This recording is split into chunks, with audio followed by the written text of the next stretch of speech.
जळगाव जामोदमध्ये गॅससाठी रांगाच रांगा. सर्व्हर डाऊनमुळे ग्राहकांचे ऐन उन्हात हाल. अखेर कुपनचा उतारा. आज 1 एप्रिल रोजी जळगाव जामोद शहरात गॅस सिलेंडरसाठी नागरिकांना प्रचंड मनस्ताप सहन करावा लागला. पहाटे 4 वाजेपासून गॅस एजन्सी समोर सिलेंडर मिळवण्यासाठी नागरिकांच्या लांबच लांब रांगा लागल्याचे विदारक चित्र पाहायला मिळाले. एकीकडे कडाक्याचे ऊन आणि दुसरीकडे तांत्रिक बिघाड अशा कात्रीत सामान्य जनता अडकली आहे. आज सकाळपासूनच इंडियन ऑइलचे सर्व्हर डाऊन झाल्यामुळे वितरण व्यवस्था पूर्णपणे कोलमडली. सर्व्हर बंद असल्यामुळे गॅस एजन्सीला सिलेंडरचे बुकिंग आणि वितरण करणे तांत्रिकदृष्ट्या अशक्य झाले. याचा फटका शेकडो ग्राहकांना बसला.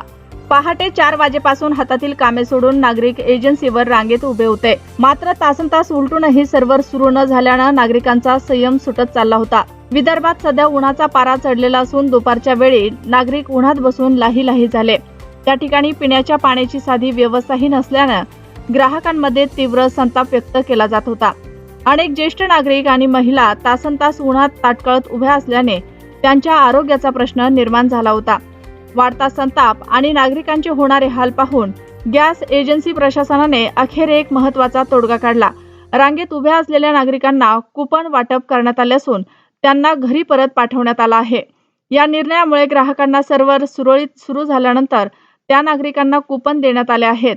त्यांना सर्वात आधी प्राधान्याने सिलेंडर दिले जातील असे आश्वासन एजन्सीमार्फत देण्यात आलं आहे. कुपन मिळाल्यामुळे नागरिकांना काहीसा दिलासा मिळाला. कुपन देऊन तात्पुरता मार्ग काढला असला तरी तांत्रिक बिघाड लवकर दुरुस्त होऊन नागरिकांना प्रत्यक्ष गॅस कधी मिळतो याकडे सर्वांचं लक्ष लागलं आहे. RC न्यूज 24 करिता अनिल भगत, जळगाव जामोद. 3:45 वाजतापासून लाईन मध्ये लागेला. आता किती वेळ ताटकळत बसायला लागेल? प्रत्येकाचे DIC नंबर आलेले आहे. म्हणजे एक मिनिट काय झालं बोलो पण नियमानं. DIC नंबर आले म्हणजे सिलेंडर आहेत. आता आमचा प्रॉब्लेम काय आहे, DIC नंबर आले की तुम्ही लिहून घ्या का पेजवरती, सिलेंडरचे पैसे घेऊन घ्या. सिलेंडर आहे म्हणून आम्हाला सिलेंडर देऊन टाका. उद्या ऑनलाईन करा तुम्ही तुमचं काम ऑनलाईन प्रोसेस होतं सर. पण एवढं रात्रीपासून आम्ही पैसे नाही ना. 4:45 वाजतापासून आम्ही जेवण नाही केलं, काही नाही, आंघोळ नाही, काही नाही. कोणती व्यवस्था आहे? मजूर नाही. मी सकाळपासून बसलेला आहोत. आज माझा 1000 रुपये रोजाचा माणूस आम्ही. आणि काय आहे, कसं काय चालणार आहे? हा, तुम्हाला एक तर सिलेंडर द्या, एक तर पासबुक घ्या, तुमचे DIC नंबर घ्या, सर्वांना सिलेंडर द्या.